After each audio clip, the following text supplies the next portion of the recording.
ಕೊಟ್ಟೆ ಇಡ್ಲಿ, ಹಲಸಿನಣ್ಣ ಎಲೆಯ ಕೊಟ್ಟೆ ಇಡ್ಲಿ ತುಂಬ ರುಚಿಯಾಗಿರುತ್ತೆ ಹಾಗೂ ನೋಡೋಕ್ಕೂ ಚೆಂದ, ತಿನ್ನೋಕ್ಕೂ ಚೆಂದ. ಬನ್ನಿ ಹೇಗೆ ಮಾಡೋದು ನೋಡೋಣ. ನಾನು ಇಲ್ಲಿ ಇಡ್ಲಿ ಅಕ್ಕಿ ತೊಗೊಂಡಿದ್ದೀನಿ. ಈ ಇಡ್ಲಿ ಅಕ್ಕಿಗೆ ಸ್ವಲ್ಪ ನೀರನ್ನು ಹಾಕಿಬಿಟ್ಟು ಚೆನ್ನಾಗಿ ತೊಳೆದು ಒಂದು 6ರಿಂದ 7 ಗಂಟೆ ನೆನೆಸಿಡಬೇಕು. ಜೊತೆಗೆ ಸ್ವಲ್ಪ ಉದ್ದಿನ ಬೇಳೆನೂ ಕೂಡ ತಗೊಂಡಿದ್ದೀನಿ. ಇಲ್ಲಿ ಅಳತೆ ಅಂತ ಹೇಳಿದರೆ 1 ಲೋಟ ನೀವು ಅಕ್ಕಿಗೆ ಅರ್ಧ ಲೋಟ ಉದ್ದಿನ ಬೇಳೆ ಹಾಗೂ ಅರ್ಧ ಲೋಟದಷ್ಟು ಅವಲಕ್ಕಿ, ಇದು ಮೂರನ್ನು ಚೆನ್ನಾಗಿ ತೊಳೆದ್ಬಿಟ್ಟು ನೆನೆಸ್ಬೇಕು. ಅವಲಕ್ಕಿನ ನಂತರದಲ್ಲಿ ನೆನೆಸ್ಕೊಳ್ತೀನಿ ನಾನು, ಈ ರುಬ್ಬೋ ಟೈಮಲ್ಲಿ ನೆನೆಸಿದ್ರೆ ಸಾಕು. ನೋಡಿ, ಒಂದು 7ರಿಂದ 8 ಗಂಟೆ ನೆಂದಾದಮೇಲೆ ಇಲ್ಲಿ ಫಸ್ಟು ಒಂದು ಮಿಕ್ಸರ್ ಜಾರಿಗೆ ಅವಲಕ್ಕಿನ ಹಾಕಿಬಿಟ್ಟು ರುಬ್ಕೊಳ್ತಾ ಇದ್ದೀನಿ. ಸ್ವಲ್ಪ ನೀರನ್ನು ಹಾಕಿ ನಂತರ ನುಣ್ಣಗೆ ರುಬ್ಕೋಬೇಕು. ಇದನ್ನು ತೆಗೆದು ಒಂದು ಪ್ಲೇಟು ಅಥವಾ ಒಂದು ಬೌಲಲ್ಲಿ ನೀವು ಅಥವಾ ಪಾತ್ರೆಯಲ್ಲಿ ಹಾಕೋಬೋದು. ನಂತರ ಇಲ್ಲಿ ನಾನು ಉದ್ದಿನ ಬೇಳೆನ ಕೂಡ ಇಲ್ಲಿ ಒಂದು ಮಿಕ್ಸರ್ ಜಾರಲ್ಲಿ ಸ್ವಲ್ಪ ನೀರನ್ನು ಹಾಕಿ ರುಬ್ತಾ ಇದ್ದೀನಿ. ಇದೆಲ್ಲ ಐಟಮ್ಗಳನ್ನು ನೀವು ಸಪ್ರೇಟಾಗಿ ರುಬ್ಕೊಂಡ್ರೆ ಒಳ್ಳೆಯದು. ನೋಡಿ, ಈ ರೀತಿಯಾಗಿ ರುಬ್ಕೊಂಡಿದ್ದೀನಿ. ನಂತರ ಇಲ್ಲಿ ಅಕ್ಕಿ ಕೂಡ ನಾವು ನೆನೆಸಿದ್ವಲ್ಲ, ಅದನ್ನು ಕೂಡ ಚೆನ್ನಾಗಿ ನೆಂದಿದೆ.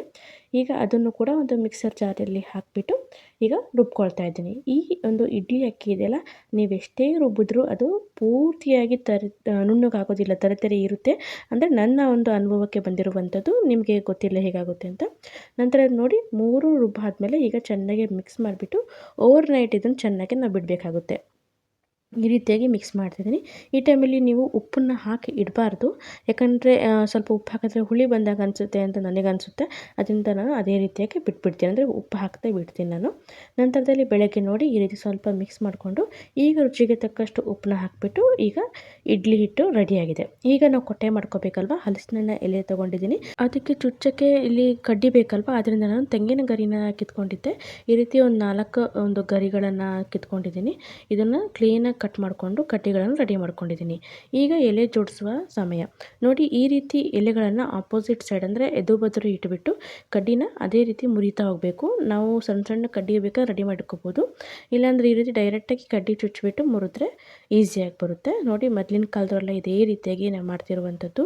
ಈಗೆಲ್ಲ ಇಡ್ಲಿ ತಟ್ಟೆಗಳು ಬಂದಿದೆ. ಮೊದಲೆಲ್ಲ ಇಡ್ಲಿ ಒಂದು ಕಾನ್ಸೆಪ್ಟೇ ಇರಲಿಲ್ವಲ್ಲ, ಇಡ್ಲಿ ಒಂದು ತಟ್ಟೆ ಇರುತ್ತೆ ಅಂತ.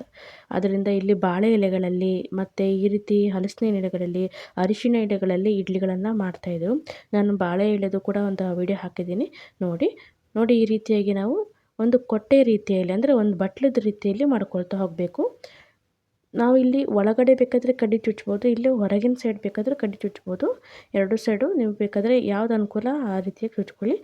ಮೇಯ್ನ್ ಏನಂದರೆ ಕೆಳಗಡೆ ಸ್ವಲ್ಪ ಗ್ಯಾಪ್ ಇರಬಾರ್ದು, ಕ್ಲೀನಾಗಿ ಕವರ್ ಆಗಿರಬೇಕು.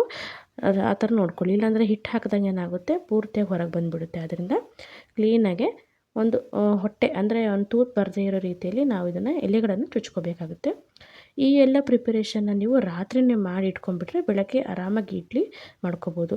ನೀವು ರಾತ್ರಿ ಮಾಡ್ತೀರಾ ಅಂದರೆ ಮಾಡಿಬಿಟ್ಟು ನೀರಲ್ಲಿ ಮುಳುಗಿಸಿಟ್ಬಿಟ್ರೆ ಕ್ಲೀನ್ ಆಗುತ್ತೆ. ಮುಳುಗೋದಿಲ್ಲ, ಎಲೆಗಳು ತೇಲುತ್ತೆ, ಆದರೆ ನೀರಲ್ಲಿ ಹಾಕಿಟ್ರೆ ಫ್ರೆಶ್ ಆಗಿರುತ್ತೆ ಅಂತಷ್ಟೇ. ನೋಡಿ, ಈ ರೀತಿಯಾಗಿ ಚುಚ್ಕೊಳ್ತಾ ಇದ್ದೀನಿ. ಈಗ ಒಂದು ಕೊಟ್ಟೆ ರೆಡಿ ಆಯಿತು, ಅಂದರೆ ಒಂದು ಬಟ್ಲು ರೆಡಿ ಆಯಿತು. ಇದೇ ರೀತಿಯಾಗಿ ಒಂದು 6ರಿಂದ 7 ಬಟ್ಲು ನಾನು ಮಾಡ್ಕೊಂಬರ್ತೀನಿ. ನೋಡಿ, ಈ ರೀತಿ ರೆಡಿಯಾಗಿದೆ. ಒಳಗಡೆ ಹಿಟ್ಟನ್ನು ತುಂಬುವಂಥದ್ದು. ಆದಷ್ಟು ಇಲ್ಲಿ ಹೊಟ್ಟೆ ಇಲ್ಲದೆ ರೀತಿಯಲ್ಲಿ ನೋಡ್ಕೊಳ್ಳಿ ನೀವು. ನೋಡಿ, ಈ ರೀತಿಯಾಗಿ ಒಂದು 6 ಕೊಟ್ಟೆಗಳನ್ನು ನಾನು ರೆಡಿ ಮಾಡ್ಕೊಂಬರ್ತೀನಿ. ಈಗ ನೋಡಿ, ಈಗ 6 ಕೊಟ್ಟೆಗಳನ್ನು ರೆಡಿ ಮಾಡ್ಕೊಂಡಿದ್ದೀನಿ. ಈಗ ನಾವು ಹಿಟ್ಟನ್ನು ರೆಡಿ ಮಾಡಿದ್ವಲ್ಲ, ಆ ಹಿಟ್ಟನ್ನು ಈಗ ತುಂಬುವಂಥ ಸಮಯ. ಮತ್ತು ಈ ಎಲೆಗೆ ಮತ್ತೆ ಎಣ್ಣೆ ಏನು ಹಚ್ಚೋದಿಲ್ಲ, ಡೈರೆಕ್ಟಾಗಿ ಹಿಟ್ಟುಗಳನ್ನು ಈ ರೀತಿ ಮುಕ್ಕಾಲು ಭಾಗ ನಾವು ತುಂಬಬೇಕು. ಫುಲ್ ತುಂಬಾರ್ದು, ಮುಕ್ಕಾಲು ಭಾಗದಷ್ಟು ತುಂಬಿಟ್ಟು ನಾವು ಇಡ್ಲಿ ಪಾತ್ರೆಯಲ್ಲಿ ನಾವು ಬೇಯಿಸ್ತೀವಲ್ಲ, ಅದೇ ರೀತಿಯಾಗಿ ಬೇಯಿಸೋದು.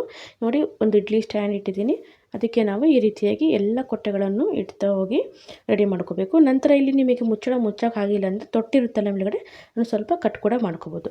ಇಲ್ಲಿ ನೋಡಿ, ಒಂದು 15ರಿಂದ 20 ನಿಮಿಷ ಇಡ್ಲಿ ಬೇಯಿಸಾದ್ಮೇಲೆ ಈ ರೀತಿಯಾಗಿ ಕಾಣುತ್ತೆ. ಸ್ವಲ್ಪ ಟೈಮ್ ಬೇಕಿದ್ದು ಬೇಯೋದಕ್ಕೆ, ಯಾಕಂದರೆ ಬೇರೆ ಇಡ್ಲಿ ಆದರೆ ತೆಳ್ಳಗಿರುತ್ತೆ, ಬೇಗ ಬೆಂದಾಗುತ್ತೆ. ಅದೇ ಇದು ಕೊಟ್ಟೆ ಆಗಿರೋದ್ರಿಂದ ಸ್ವಲ್ಪ ಟೈಮ್ ತಗೊಳುತ್ತೆ. ನಾನು ಜೊತೆಗೆ ಇಲ್ಲಿ ನುಗ್ಗೆಕಾಯಿ ಸಾಂಬಾರು ಕೂಡ ಮಾಡಿದ್ದೆ ಹಾಗೂ ಚಟ್ನಿ ಕೂಡ ಮಾಡಿದ್ದೆ. ತುಂಬ ಕಾಂಬಿನೇಷನ್ ಚೆನ್ನಾಗಿತ್ತು. ನೋಡಿ, ಈ ರೀತಿಯಾಗಿ ತೆಗೆದು ತಿಂತಾಯಿದ್ದೆ. ಸೂಪರಾಗಿ ಟೇಸ್ಟಿಯಾದಂತಹ ಒಂದು ಹಳ್ಳಿ ಸೊಗಡಿನ ಒಂದು ಅಡುಗೆ ರೆಡಿಯಾಗುತ್ತೆ. ನೀವು ಕೂಡ ಮಾಡಿಕೊಡಿ ಅಂತ ಹೇಳ್ತಾ ವಿಡಿಯೋ ನೋಡಿದ್ದಕ್ಕೆ ಧನ್ಯವಾದಗಳು. Thank you. ಬಾಯ್.